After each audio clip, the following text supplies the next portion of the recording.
అనారోగ్యం, ఉద్యోగం, వ్యాపారం అప్పులతో బాధపడుతున్నారా? వెంటనే జేకేఆర్ గురువు గారికి కాల్ చేసి అపాయింట్మెంట్ తీసుకోండి.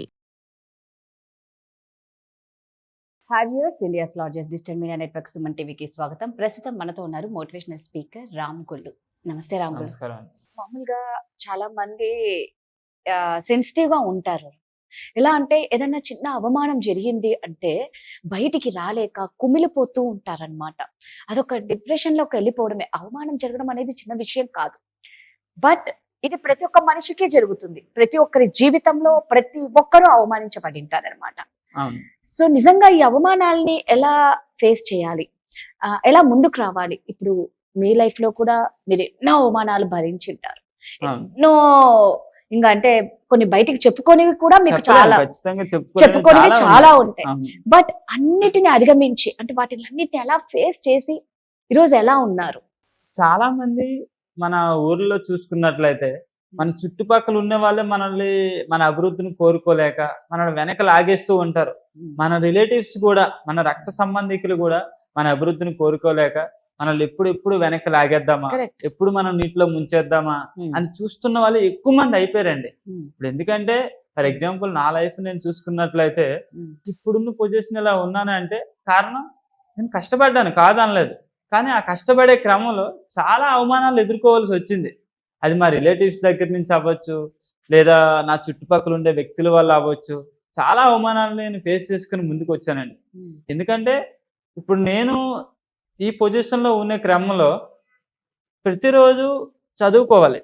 ఎందుకంటే మనం ఒక గవర్నమెంట్ ఎంప్లాయీగా మనం ఉండాలంటే, లేదా ఒక మంచి పొజిషన్లో ఒక మంచి ఉద్యోగంలో ఉండాలంటే ఖచ్చితంగా కష్టపడడం అనేది ఇంపార్టెంట్. ఆ కష్టపడాలంటే మనం ఎక్కువ టైం ఇవ్వాలి. సో నేను కూడా అప్పుడు ఒక ఉద్యోగాన్ని సాధించాలనుకున్న క్రమంలో కొంత సమయాన్ని చదువుతో పాటు ఫిజికల్ యాక్టివిటీస్కి సమయం ఇవ్వాల్సి వచ్చేది. సో ఫిజికల్ యాక్టివిటీస్కి ఎప్పుడైతే సమయం ఇవ్వాల్సి వచ్చేదో అప్పుడు ఇంట్లో నుంచి ఊరు బయటకు వెళ్ళే అవసరం వస్తూ ఉండేది. సో ఎప్పుడు కూడా నేను రన్నింగ్కి వెళ్ళేవాడినండి.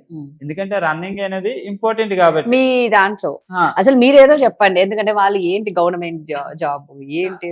ఈ పోలీస్ డిపార్ట్మెంట్ లో నేను రాకముందు నేను రన్నింగ్కి వెళ్తూ ఉండేవాడిని. సో అలా కొన్ని రోజులు రన్నింగ్కి వెళ్తున్నప్పుడు నాకు ఎగ్జామ్ దగ్గర పడింది.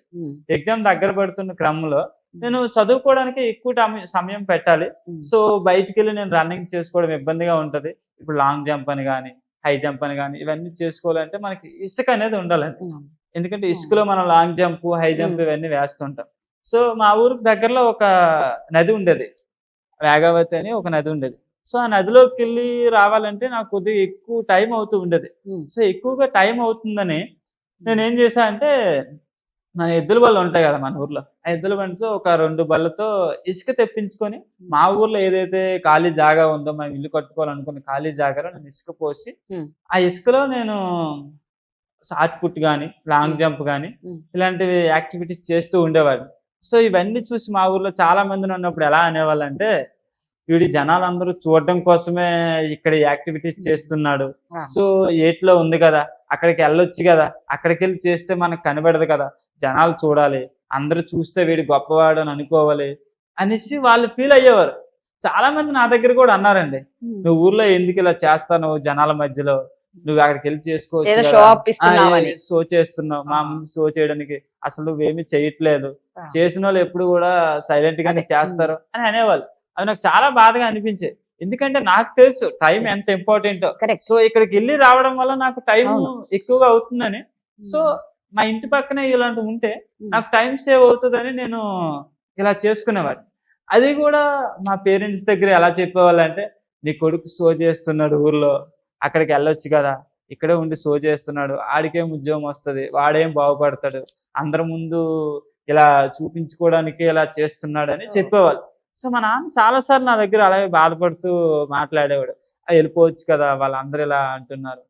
అసలు టైం అనేది నాకు ఇంపార్టెంట్ నాన్న, వాళ్ళకి కాదు. వాళ్ళు ఏమనుకుంటారో నాకు అనవసరం, నేను ఇలానే ఉంటాను, నేను ఇక్కడే చేసుకుంటాను, నేను బాగుపడడం నాకు ఇంపార్టెంట్, నీకు ఇంపార్టెంట్, వాళ్ళ మాటలు పట్టించుకుంటే మనం ముందుకు వెళ్ళలేములా అన్న అని చెప్పేవాడు.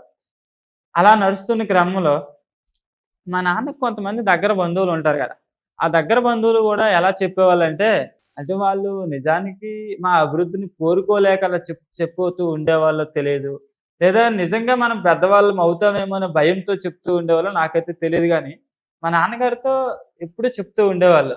ఎందుకంటే మీ కొడుకు ఎందుకు ఇలా చదివిస్తున్నావు, ఊర్లో బోకుల్లా ఉంటున్నారు, ఉదయం పరిగెడుతున్నారు, మధ్యాహ్నం పరిగెడుతున్నారు, తర్వాత ఆడుతున్నారు, గెంతుతూ ఉన్నారు, అసలు ఎందుకు ఇక్కడ చదివించడం, ఏదైనా ఒక ప్రైవేట్ జాబ్ చూసుకొని వెళ్ళిపోవచ్చు కదా, డబ్బులైనా వస్తాయి, ఇక్కడ ఊర్లో బోకుల్లా ఎందుకు ఇలా పెంచుతాను అనేవాళ్ళు. అంటే ఒకవేళ నేను మా నాన్న చెప్పినట్లు చదువుకొని నేను ఒక మంచి పొజిషన్లో ఉంటే నా అభివృద్ధిని చూడలేరు వీళ్ళు. సో అందుకే మా నాన్నకి అలా చెప్తూ ఉండేవాళ్ళని నేను అనుకునేవాడిని. అంతే కదండి. ఎందుకంటే ఇప్పుడు మేము చదివి పెద్దవాళ్ళు అవుతామంటే అప్పుడు వాళ్ళకంటే మేము బెటర్ పొజిషన్లో ఉంటాం కదా, అది వాళ్ళకి నచ్చేది కాదనమాట. మా నాన్నని ఎప్పుడు కూడా ఇలానే మాటలు అంటూ ఉండేవాళ్ళు. నీ కొడుకులు బోకుల్లా ఎందుకు పెంచుతున్నావు, ఎందుకు అలా మీ కొడుకులు ఇక్కడ చదివిస్తున్నావు, వాళ్ళు ఏం చదువుతారు, వాళ్ళకి ఏం ఉద్యోగాలు వస్తాయి, వాళ్ళు ఎందుకు అలా నువ్వు తిండి పెడుతున్నావు, ఇలాంటివన్నీ చెప్తూ ఉండేవాళ్ళు. ప్రతిరోజు రాత్రిని అన్నం తినే టైంలో మా నాన్న ఇలానే చెప్తూ ఉండేవాళ్ళు అనమాట. వాళ్ళు ఇలాగ అంటున్నారు, వీళ్ళు ఇలాగ అంటున్నారు, మీరు నిజంగా చదువుతున్నారు అంటే వీళ్ళు చెప్పే మాటల వల్ల చెప్పే కొద్ది మా వీళ్ళకి కూడా ఏదో నాన్నగారికి కూడా ఒకలాంటి కొంత అభద్రతా భావం అనేది వచ్చేస్తుండేది. వచ్చేస్తుంది. అవును. ఏంటి వీళ్ళందరూ ఇలా చెప్తున్నారు, నిజంగా నా కొడుకు చదువుతుండా, నిజంగా నా కొడుకులు ఎలానా చదువుతున్నారా. నాకంటే ఒక అన్నయ్య ఉన్నారండి, ఆ అన్నయ్య కూడా డిఎస్సి ప్రిపేర్ అవుతుండ్రు. సో నా మీద చూపించే ఎఫెక్షన్ కూడా మా అన్నయ్య మీద కూడా చూపెడతారు. ఎందుకంటే మా నాన్నకి ఎవరైనా కొడుకులు సమానమే కదా. అంతే. సో ఈ రోజు నేను ఒక జాబ్ లో ఉన్నాను కాబట్టి మా అన్నయ్యకి కొంత ధైర్యం వచ్చింది. సో అతని జనాల మాటలు ఇప్పుడు పట్టించుకోడండి, అతను తన కెరీర్ మీద ఫోకస్ చేశాడు కాబట్టి ఇంకా మా నాన్నకి కూడా కొంత నమ్మకం అనేది ఏర్పడుతుంది. సో ఒక కొడుకు ఆల్రెడీ సెటిల్ అయ్యాడు, ఇంకో కొడుకు కూడా సెటిల్ అవుతాడు అనేసి ఇంకాస్త మన పైన డబ్బు ఖర్చు పెట్టడంలో వెనకాడరు, మనకు టైం ఇవ్వడంలో వెనకాడరు. అదే మనం అవన్నీ పట్టించుకుంటే మన జీవితంలో చేయలేము. ఖచ్చితంగా ఖచ్చితంగా. చేయలేం. అవును. ఎందుకంటే మనకు ఇప్పుడు వెనక లాగుదమనే చూస్తారు. Yes, అవును.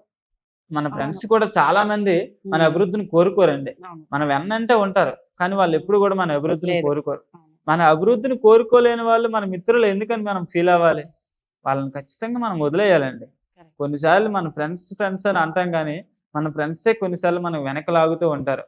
అలా అని అందరూ లాగుతారని కాదు, కొంతమంది మనకి మంచి సపోర్ట్ ఇచ్చే వాళ్ళు కూడా ఉంటారు. ఆ సపోర్ట్ ఇచ్చే వాళ్ళ లేదా మనకు వెనక లాగే వాళ్ళ అనేది మనం గుర్తుపెట్టుకోవాలి. మన ఊర్లో కానీ మన చుట్టుపక్కల ఉండే వ్యక్తులు కానీ కొన్ని మనం ఖచ్చితంగా గమనించాలి. ఎందుకంటే చాలా మంది అవమానాలు తట్టుకోలేక వాళ్ళు ముందుకు రాలేక వాళ్ళలో ఎదుగుదల అక్కడితోనే ఆగిపోతుంది. నేను కూడా ఫస్ట్ టైం ఈ పోలీస్ డిపార్ట్మెంట్ కి ఫస్ట్ టైం పరీక్ష రాసినప్పుడు నేను కూడా ఫెయిల్ అయిపోయా. సో నాకు సెకండ్ అటెంప్ట్ లో నాకు జాబ్ వచ్చింది. కానీ ఫస్ట్ అటెంప్ట్ లో నేను ఏం తప్పు చేశాను అనేది నేను నేర్చుకున్నా. ఈ సెకండ్ అటెంప్ట్ కి వచ్చేటప్పటికి నేను చాలా పరిస్థితులు ఎదుర్కొన్నా. ఆ పరిస్థితులన్నిటిని కూడా నేను అధిగమించి ముందుకు వచ్చా. Thank you. Thank you.